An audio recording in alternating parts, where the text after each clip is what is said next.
Hello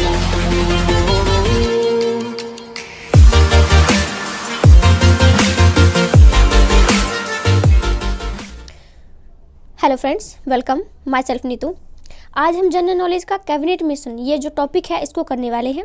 मैंने इस video में आपको पहले पूरी तरह से बता देना है कि आपको क्या कैबिनेट मिशन था, कैसे कैसे क्या क्या चीज़ें हुई थी। उसके बाद मैंने कुछ एमसीक्यू क्वेश्चन भी रखे हैं ताकि आप इसको पढ़ने के बाद खुद को एनालाइज कर सको कि आपको जो टॉपिक है वो कितना समझ में आया है। ठीक है, तो मैंने आपको यहाँ पर कुछ एमसीक्यू क्वेश्चन भी ज़्यादा नहीं है पर थोड़े बहुत ही हैं जिनको मैंने आपके लिए प्रोवाइड किया है, क्योंकि इस टॉपिक में जितना समझाया है उतने उसी से रिलेटेड ही मैंने आपको जो है एमसीक्यू क्वेश्चन दिए हैं। ठीक है, तो हम लोग शुरू करते हैं। टॉपिक है हमारा आज का जनरल नॉलेज का, जो कि आपको बीए और जो बीएड एंट्रेंस है या सीटेट एंट्रेंस है, या आप कह सकते हो कि ऑल टाइप ऑफ कॉम्पिटेटिव जो एग्जाम्स होते हैं आप उनमें उन सभी के लिए इस टॉपिक को तैयार कर सकते हो, क्योंकि जनरल नॉलेज तो हर चीज़ में आती ही आती है। कोई स्पेशली ये नहीं है कि और कोई चीज़ है या ये चीज़ क्या है। तो जनरल नॉलेज का टॉपिक है, आपको किसी भी कॉम्पिटेटिव एग्जाम में जो आपको बहुत हेल्प जो है इसमें मिल जाएगी। तो चलिए फिर शुरू करते हैं सीधा। तो इसमें लिख रखा है कि दूसरा विश्व युद्ध खत्म होने के बाद इंग्लैंड ने आश्वासन दिया था कि युद्ध में विजय होने के बाद भारत को स्वशासन का अधिकार दे देगा, लेकिन सरकार ने ऐसा कुछ भी नहीं किया। क्योंकि जब दूसरा विश्व युद्ध हुआ था तो हमारे जो इंडियन लोग थे, भारतीय थे, उन्होंने इंग्लैंड की बहुत ज़्यादा हेल्प की थी। तो उन्होंने बोला कि अगर हम दूसरा विश्व युद्ध जीत जाते हैं, ठीक है, तो हम आपको जो भारत है उसको स्वशासन का अधिकार दे देंगे कि वो अपना खुद का जो संविधान बनाना हो, स्वशासन करना, अंग्रेज चले जाएंगे। ठीक है, इस प्रकार से उन्होंने वादा किया था। लेकिन जब दूसरे विश्व युद्ध के बाद जो है वो दूसरे विश्व युद्ध खत्म हो गया, वो जीत गए, लेकिन सरकार ने जो आश्वासन दिया था, ये जो वादा किया था भारतीय लोगों से, वो उन्होंने उसको पूरा करने के लिए कुछ भी नहीं किया। इसलिए क्या हुआ कि अब भारतीय राज्य पर नियंत्रण रखना मुश्किल हो गया था, क्योंकि बार बार पुलिस, सेना, कर्मचारी तथा श्रमिकों का विद्रोह होता। अब ये है कि इंग्लैंड ने उनको आश्वासन दिया कि हम तुम्हें स्वशासन का अधिकार दे देंगे, लेकिन उन्होंने उसको पूरा करने के लिए कुछ भी नहीं किया। ठीक है, उन्होंने जो है वो कुछ किया ही नहीं उनके लिए। तो इस प्रकार से जो भारतीय लोग थे उन्होंने जो है वो आंदोलन करना शुरू कर दिया, विद्रोह करना शुरू कर दिया। इसमें हमारे पुलिस है, सेना है, श्रमिक है, जितने भी हमारे भारत के हर वर्ग के, हर तबके के जो लोग थे, उन्होंने आंदोलन करना शुरू कर दिया। इस प्रकार से अब जो अंग्रेजी सरकार थी उसके लिए जो है पूरे भारत पर नियंत्रण रखना, उसका रखरखाव करना, शांति व्यवस्था बनाए रखना बहुत ही मुश्किल हो गया था, क्योंकि उन्होंने झूठा वादा किया और उसको पूरा नहीं किया। और इसी के बदले में फिर भारतीय लोग जो थे उन्होंने विद्रोह करना शुरू कर दिया। उसके बाद नेक्स्ट हम इसमें कर सकते हैं कि भारत की राजनीतिक अस्थिरता का अध्ययन करने के लिए ब्रिटिश संसद ने एक प्रतिनिधि मंडल मार्च 1946 को भेजा। याद रखना कि भारत की राजनीतिक स्थिति क्या है।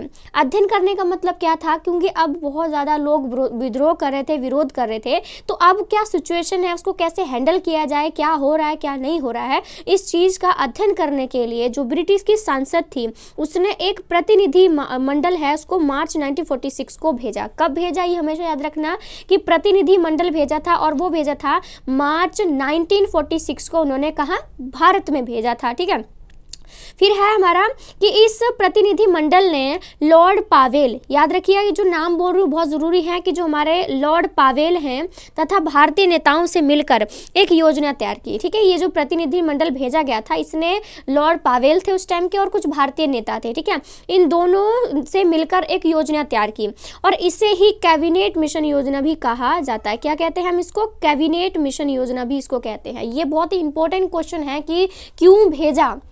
आपको एमसीक्यू क्वेश्चन में आ सकता है कि आपको ये जो चीज़ है, जो कैबिनेट मिशन है, वो भारत में भेजा क्यों, ये बताइए। तो मैंने आपको बता दिया कि उन्होंने झूठा वादा किया था और इसीलिए उन्होंने विद्रोह किया, और सारी स्थिति को समझने के लिए कि क्या चल रहा है क्या नहीं चल रहा है, इसीलिए उन्होंने जो है कैबिनेट मिशन योजना को भारत में भेजा था।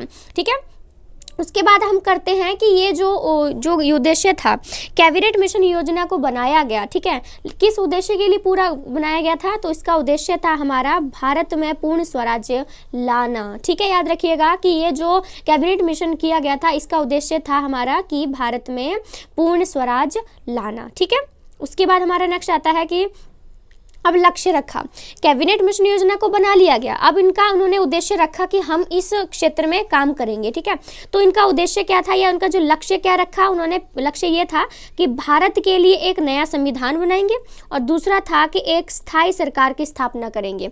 ठीक है, ये दो लक्ष्य हमारे उनके सामने, जो कैबिनेट मिशन था उन्होंने दो लक्ष्य रखे थे। पहला था कि भारत के लिए एक नया संविधान बनाना है, और दूसरा इनका जो लक्ष्य था, एम था, वो था एक एक स्थायी सरकार की स्थापना करना। ठीक है। उसके बाद हम लोग बात करते हैं कि जो कैबिनेट मिशन योजना है, उन्होंने जो लक्ष्य रखे 2, इसको स्वीकृति कब दी गई? क्योंकि जब हमने कैबिनेट मिशन बना लिया, ठीक है, तो उसके बाद उन्होंने 2 उनको एम रख दिए कि हम 2 चीज़ों को करेंगे। तो इन 2 चीज़ों को स्वीकृति कब दी गई थी? तो इनको जो स्वीकृति है, यानी कि जो मान लिया गया, इसको एक्सेप्ट कर लिया गया, तो उसकी डेट है 14 जून 1946 को। ठीक है, याद रखना ये डेट बहुत ही इंपॉर्टेंट है कि 14 जून 1946 को कांग्रेस और मुस्लिम लीग, याद रखना उस टाइम कांग्रेस और मुस्लिम लीग दोनों बहुत ज़्यादा फेमस पार्टियां थी और बहुत ज़्यादा चल भी रही थी। तो यह है कि 14 जून 1946 को कांग्रेस और मुस्लिम लीग दोनों ने इस योजना को स्वीकृति दे दी थी। ठीक है, 2 लोगों की स्वीकृति चाहिए थी हमको, एक कांग्रेस की चाहिए थी, दूसरी मुस्लिम लीग की चाहिए थी, और उन्होंने 14 जून 1946 को जो है वो इसको स्वीकृति भी दे दी गई। ठीक है, दे दी उन्होंने। उसके बाद आलोचना भी की जाती है, क्योंकि आलोचना मतलब होता है क्रिटिसिज्म करना किसी चीज़ को। तो ये है कि हिंदू महासभा और साम्यवादी दल ने इसकी आलोचना की। हमने बोला कि कांग्रेस और जो मुस्लिम लीग है उन्होंने इसको स्वीकृति दे दी, लेकिन क्रिटिसिज्म में जो हिंदू सभा है, जो साम्यवादी पार्टियां हैं, उन्होंने इस बात की आलोचना की कि आपने ये जो 2 प्रस्ताव रखे हैं इस जो कैबिनेट मिशन ने, आपने उसको स्वीकार क्यों कर लिया? तो क्रिटिसिज्म भी इसका किया गया था। आगे हमारा मतभेद।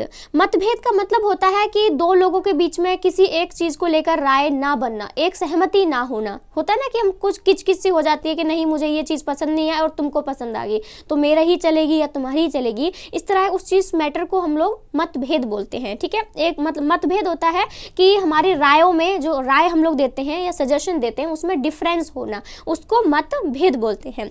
तो लिखा है कि लेकिन बाद में कांग्रेस और मुस्लिम लीग में मतभेद हो गया। ठीक है, ये हमने अभी ऊपर पढ़ा था। ठीक है, ओके, ठीक है, लिखा है कि हमने ऊपर पढ़ा था अभी यहाँ पर स्वीकृति कि जो कांग्रेस है या जो मुस्लिम लीग है, ठीक है, जो कांग्रेस है मुस्लिम लीग है, उन दोनों ने स्वीकृति दे दी थी उसको। ठीक है, लेकिन बाद में क्या हुआ हमारा? ठीक है, बाद में ये हुआ कि कांग्रेस और मुस्लिम लीग में ही मतभेद हो गया। जिन्होंने पहले कैबिनेट मिशन को स्वीकार किया था कि हाँ ये ठीक है, बाद में उन दोनों के बीच में ही अपने अपने जो राय थी, जो बात रखने का तरीका था, उसमें डिफरेंस हो गया। और जब 1946 में चुनाव हुए तो कांग्रेस को, ठीक है, याद रखना कि 1946 में जब चुनाव हुए थे तो कांग्रेस जो है उसको 102 स्थानों में से 59 स्थान प्राप्त हुए थे। कितने हुए थे?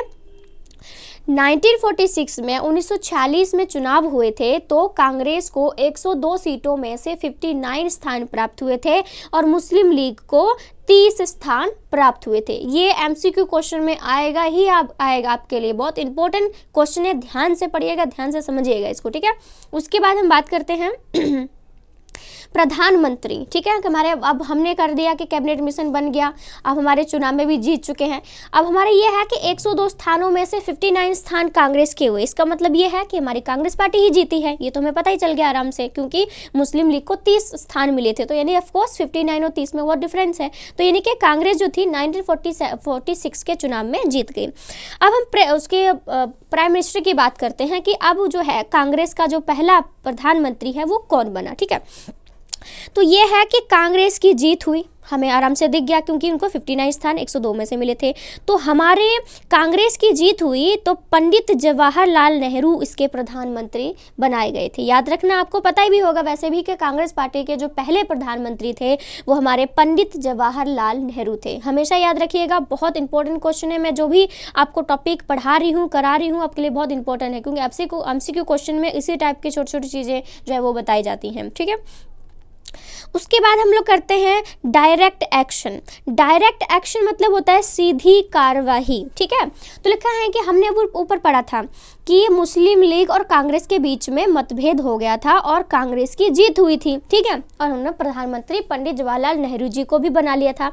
लेकिन मुस्लिम लीग ने क्या किया कि मुस्लिम लीग ने 29 जुलाई को, ठीक है, लिखा है कि 29 जुलाई को नेट रिपोर्ट इस पाकिस्तान को प्राप्त। ठीक है ठीक है, तो यहाँ पर सॉरी, इसमें थोड़ी सी गड़बड़ी है कि जो ट है ये नहीं होगा, तो मैं सोचूं कुछ गड़बड़ लग रहा है। लिख रखा है कि मुस्लिम लीग ने 29 जुलाई को, ठीक है, एक रिपोर्ट पेश की। तो इसमें लिखा था कि इसको पाकिस्तान को प्राप्त करने के लिए डायरेक्ट एक्शन यानी कि सीधी कार्रवाई दिवस का नाम जो है वो निश्चित किया गया। ठीक है, ये चीज़ यहाँ पर ये कह रहे हैं डायरेक्ट एक्शन। ये भी आपको एमसीक्यू क्वेश्चन आ सकता है कि डायरेक्ट एक्शन की बात किस पार्टी ने कही थी। तो याद रखिएगा कि डायरेक्ट एक्शन की जो बात है वो मुस्लिम लीग ने कही थी और 29 जुलाई को उन्होंने रिपोर्ट पेश की थी और उन्होंने कहा कि पाकिस्तान को प्राप्त करने के लिए जो है वो, ठीक है, पाकिस्तान को प्राप्त करने के लिए डायरेक्ट एक्शन यानी कि सीधी कार्रवाई दिवस भी उन्होंने निश्चित कर दिया। मुस्लिम लीग जो थी वो अलग पाकिस्तान की मांग कर रही थी। जब भारत की आज़ादी हुई थी तो उन्होंने अलग से पहले से वो रखा था हमारा कि जो मुस्लिमों के लिए अलग से पाकिस्तान बना देना चाहिए और हिंदुओं के लिए हिंदुस्तान, जैसे हम आज भारत बोलते हैं। ठीक है, तो ये सारी चीज़ जो है ये हमारी, सॉरी इसमें थोड़ा गलत हो गया, कि ये सारी चीज़ें आपको यहाँ पर देखने को आराम से मिल जाएंगी और ये बहुत आवश्यक भी है, बहुत ज़रूरी भी है। ठीक है, तो ये है हमारा सारा कैबिनेट मिशन। आपको ज़्यादा मैंने पता है क्या किया है, आपको छोटे छोटे नोट्स बना के दिए हैं जो इंपॉर्टेंट है, जो एमसीक्यू क्वेश्चन में आते हैं। मैंने वही मटेरियल आपके लिए उठाया है, वही आपके लिए तैयार किया है। तो आपको ज़्यादा होता नहीं कि आपको पूरी राम कहानी याद करने की कोई ज़रूरत नहीं है। आपको जितना इंपॉर्टेंट है आपको उतना ही पढ़ने की ज़रूरत है। तो मैंने वही आपके लिए इंपॉर्टेंट नोट्स ही बनाए हैं। ठीक है, मुझे उम्मीद है कि आपको जितना भी मैंने अभी तक पढ़ाया है वो आपको पूरा अच्छे से समझ में आ गया होगा। अब हम लोग करते हैं इसके एमसीक्यू क्वेश्चन। ठीक है, मैंने बोला था आपको एमसीक्यू क्वेश्चन मैंने कुछ यहाँ पे रेडी किए हैं आपके लिए, ताकि आप खुद को एनालाइज कर सको कि आपको ये चीज़ें आती हैं। ठीक है, चलिए फिर शुरू हो जाइए। मैंने भी आपको पढ़ाया है। तो हमारा पहला क्वेश्चन है, कैबिनेट मिशन योजना का मुख्य उद्देश्य निम्नलिखित में से क्या था। मैंने स्पेशली उद्देश्य का एक टॉपिक बनाया हुआ था। ठीक है, पहला ऑप्शन है हमारा भारत के लिए पूर्ण स्वराज्य को संभव बनाना। दूसरा ऑप्शन है भारत के स्वराज्य प्राप्ति के मार्ग में बाधा उत्पन्न करना। तीसरा है पाकिस्तान को स्वीकार करना और चौथा ऑप्शन है हमारा कि इनमें से कोई नहीं। मैंने आपको ऊपर बताया था कि कैबिनेट मिशन योजना का जो उद्देश्य है, ठीक है, वो है हमारा क्या है, वो है हमारा पहला, यानी कि भारत के लिए पूर्ण स्वराज को संभव बनाना। ये कैबिनेट मिशन योजना को बनाने का उद्देश्य था। ठीक है, नेक्स्ट क्वेश्चन है हमारा कि भारत में जवाहरलाल नेहरू के नेतृत्व में अंतरिम सरकार कब बनी। ठीक है, तो लिख रखा है कि भारत में जवाहरलाल नेहरू के नेतृत्व में अंतरिम सरकार कब बनी। मैंने अभी आपको बताया था, प्रधानमंत्री टॉपिक लिखा था कि भारत में, मैंने आपको स्पेशली, आप इसका जवाब दे सकते हो। ठीक है, मैं बाद में बताती हूँ जो बोलने वाली थी।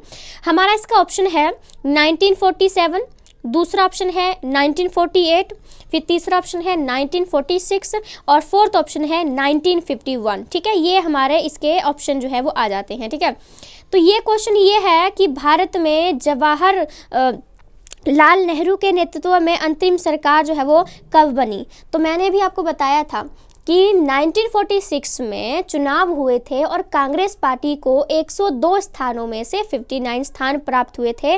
और क्या हुआ था उस चुनाव के बाद, पंडित जवाहरलाल नेहरू को प्रधानमंत्री बनाया गया था। तो हमारा जो इसका राइट आंसर हो जाएगा वो हो जाएगा ऑप्शन नंबर 3, यानी कि 1946 में तो चुनाव हुए थे जहां कांग्रेस पार्टी जीती थी, तभी तो हमारे पंडित जवाहरलाल नेहरू जी को प्रधानमंत्री बनाया गया था। तो इसका राइट आंसर हमारा ये हो जाएगा। उसके बाद नेक्स्ट क्वेश्चन है हमारा कि कैबिनेट मिशन भारत कब आया था। ये तो आपको हर कहीं एमसीक्यू क्वेश्चन में, मतलब कि आप अगर पिछले भी सर्च मार लोगे ना, यहाँ वहाँ पे ये प्रश्न आपको मिलेगा ही मिलेगा। ये कंपलसरी है इस टॉपिक का, तो क्योंकि ये इंपॉर्टेंट है इतना। ठीक है, तो ये है कि कैबिनेट मिशन भारत कब आया। ठीक है, कैबिनेट मिशन जो है भारत कब आया था। तो पहला ऑप्शन है मार्च 1946 में, दूसरा ऑप्शन है अप्रैल 1927 में, तीसरा है मई 1946 में और चौथा है जून 1947 में। ये जो क्वेश्चन आप देख रहे हो ये भी आपको आना चाहिए, क्योंकि सबसे पहले मैंने आपको जब पढ़ाया था तो यही टॉपिक आपको मैंने बताया था कि कब आया था। ठीक है, चलो ठीक है, मैं इसका राइट आंसर बताती हूँ, फिर मैं आपको दोबारा से दिखाती हूँ मैंने कहाँ लिखा था इस चीज़ को। ठीक है, कैबिनेट मिशन भारत कब आया था, तो इसका राइट आंसर हो जाएगा हमारा ऑप्शन नंबर ए, मार्च 1946 में जो है हमारा कैबिनेट मिशन आया था। ठीक है, रुको अभी मैं दिखाती हूँ आप लोग को। ये देखो, ये मैंने बोला था मार्च 1946 को जो है वो प्रतिनिधिमंडल लिख रखा है कि जिसे जो है वो बाद में, ठीक है, तो लिख रखा है जिसे बाद में कैबिनेट मिशन कहा गया। कैबिनेट मिशन कह लो या फिर प्रतिनिधिमंडल कह लो, दोनों तो एक ही हो जाएगा ना। तो ये है कि मार्च 1946 में कैबिनेट मिशन जो है भारत में आया था। आपने ध्यान से सुना होगा तो आपने उस सवाल का जवाब आराम से दिया होगा। चलो आगे चलते हैं। नेक्स्ट जो क्वेश्चन है हमारा, ठीक है, वो है कि मुस्लिम लीग ने सीधी कार्रवाई दिवस की धमकी कब दी थी। ठीक है, ये भी मैं अभी आपको बता के हटी हूँ कि मुस्लिम लीग ने सीधी कार्रवाई का मतलब है डायरेक्ट एक्शन। ठीक है सॉरी, लिखा है कि मुस्लिम लीग ने डायरेक्ट एक्शन यानी कि सीधी कार्रवाई दिवस की धमकी कब दी थी। ठीक है, तो हमारा पहला ऑप्शन है 16 अगस्त 1948 को, यानी कि 16 अगस्त 1948 को। दूसरा ऑप्शन है हमारा 16 अगस्त 1946 को। तीसरा ऑप्शन है 16 मई 1946 को। और चौथा ऑप्शन है 16 मई 1948 को। ठीक है, तो हम जो हमारा जो क्वेश्चन है वो है कि मुस्लिम लीग ने सीधी कार्रवाई यानी कि डायरेक्ट एक्शन दिवस कब इसकी धमकी दी थी, तो इसका हमारा राइट आंसर हो जाएगा ऑप्शन नंबर हो जाएगा 1946। हमेशा याद रखिएगा कि ये सारी चीज़ें क्या हुई हैं कि 1946 में हुई हैं। बस आपको थोड़ा महीनों का ध्यान रखना पड़ेगा कि यहाँ पे एक 16 अगस्त दे रखा है, एक 16 मई दे रखा है, तो आपको थोड़ा महीने का याद रखना पड़ेगा कि 16 अगस्त होगा कि 16 मई होगा। बाकी 1946 वाला ही चूज़ करना आप। ठीक है, 1914 आ जाए या कुछ भी डेट आ जाए वो कुछ नहीं है, क्योंकि 1946 में सारे काम हुए हैं तो हमारा सन तो 1946 ही रहेगा।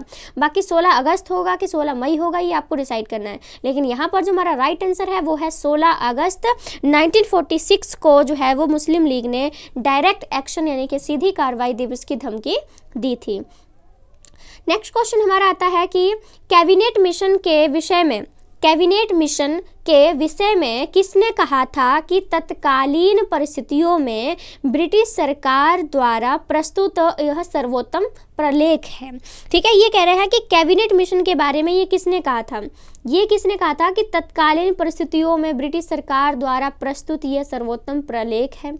ठीक है, तो हमारा इसका पहला ऑप्शन है जवाहरलाल नेहरू, दूसरा है मोतीलाल नेहरू, तीसरा है वल्लभ भाई पटेल और चौथा ऑप्शन है हमारा महात्मा गांधी। तो यह कैबिनेट मिशन के विषय में किसने कहा था कि तत्कालीन परिस्थितियों में ब्रिटिश सरकार द्वारा प्रस्तुत यह जो सर्वोत्तम प्रलेख है, यानी कि ब्रिटिश इसको कैबिनेट मिशन को कहा है उन्होंने। ठीक है, तो याद रखिएगा, अगर आपको याद होगा तो कैबिनेट मिशन में हमारे कौन थे, गांधी जी भी शामिल थे। उस टाइम की बात हो रही है जब गांधी जी भी थे। ठीक है, तो गांधी जी ने ये बात कही थी कि तत्कालीन परिस्थितियों में, यहाँ से लेकर यहाँ तक है कि गांधी जी ने उन्होंने कहा था कि तत्कालीन परिस्थितियों में ब्रिटिश सरकार द्वारा प्रस्तुत यह सर्वोत्तम प्रलेख है। उसके बाद नेक्स्ट क्वेश्चन है हमारा कि 1946 के चुनाव में, ठीक है, याद रखिए 1946 के चुनाव में निर्वाचन के लिए निर्धारित कुल 102 स्थानों में कांग्रेस को कितने स्थान मिले थे। मैं बहुत बार बता चुकी हूँ, बहुत बार पढ़ भी चुकी हूँ, बोल भी चुकी हूँ। ये पूछ रहे हैं कि 1946 में आपको पता है चुनाव हुए थे, तो 102 स्थानों में से कांग्रेस को कितने स्थान मिले थे। पहला ऑप्शन है 11, दूसरा ऑप्शन है 62, तीसरा ऑप्शन है हमारा ये 59 और इसमें फोर्थ ऑप्शन भी हमारा होएगा। ठीक है, फोर्थ ऑप्शन है हमारा 100। तो याद रखिएगा कि हमारा जो इसमें राइट आंसर हो जाएगा वो है हमारा राइट आंसर ठीक है, इसका राइट आंसर हमारा 59। ठीक है, याद रखिएगा हमारा कि 1946 के चुनाव में 102 स्थानों में कांग्रेस को 59 स्थान मिले थे। ठीक है, तो ये कुछ मैंने आपके लिए 6 MCQ क्वेश्चन भी रखे थे ताकि आप टॉपिक को क्लियर करने के बाद इन MCQ क्वेश्चन को पढ़ो और आपको पता चल जाए कि हाँ कौन सी जगह पे क्या चीज़ लिखी हुई थी और कब ये हुए थे। ठीक है, तो ये मेरा आज का टॉपिक है जो मैंने आपको बताया कैबिनेट मिशन के बारे में। बहुत ही सिंपल जो ये टॉपिक है, वैसे तो अगर आपको ढंग से अगर इसको लर्न हो जाए तो सिंपल ही लगती है कोई भी चीज़ जब आपको आ जाती है तो। ठीक है, तो मुझे पूरी उम्मीद है कि आपको ये समझ में आ गया होगा। अगर वीडियो अच्छी लगती है तो प्लीज़ कमेंट करके ज़रूर बताइएगा, ठीक है। तो इससे ठीक लगता है कि हमें भी लगता है कि हाँ ये चीज़ जो है हमने ठीक करी है, आपको भी पसंद आ रहा है जो भी मटेरियल है, जो भी चीज़ है हमारी, ठीक है। तो कमेंट करके ज़रूर बताइएगा। अगर आपके पास कोई टॉपिक है जिस पे आप चाहते हो कि इसी तरह से मैं टॉपिक बनाऊं और एमसीक्यू क्वेश्चन भी साथ में अटैच कर दूं, तो आप मुझे कमेंट बॉक्स में आराम से लिख सकते हो, मैं आपके लिए प्रोवाइड कर दूंगी और जितना जल्दी हो सकेगा मैं उतना जल्दी आपको प्रोवाइड कर दूंगी। वीडियो को लाइक भी कीजिएगा और अपने दोस्तों में शेयर भी कर दीजिए, क्योंकि आप ही सिर्फ पढ़ाई नहीं कर रहे होगे, और भी लोग कर रहे होते हैं, आपके फ्रेंड जो भी सर्कल में आपके, उन सभी को ये वीडियो को शेयर कर दी ताकि उनको भी ये पूरा फ़ायदा जो है मिल जाए। और मेरे चैनल को सब्सक्राइब तो कर ही लीजिएगा, क्योंकि मैं आपको हर टाइप की वीडियो प्रोवाइड करती हूँ, इस तरह के भी करती हूँ, ऑल टाइप वीडियो आप देख सकते हो मैं प्रोवाइड करती रहती हूँ। तो चैनल को सब्सक्राइब कर लीजिए, इसमें आपका बहुत ज़्यादा फ़ायदा होने वाला है, ठीक है। तो प्लीज़ मेरे चैनल को लाइक, शेयर और सब्सक्राइब जरूर कीजिएगा। Thank you so much.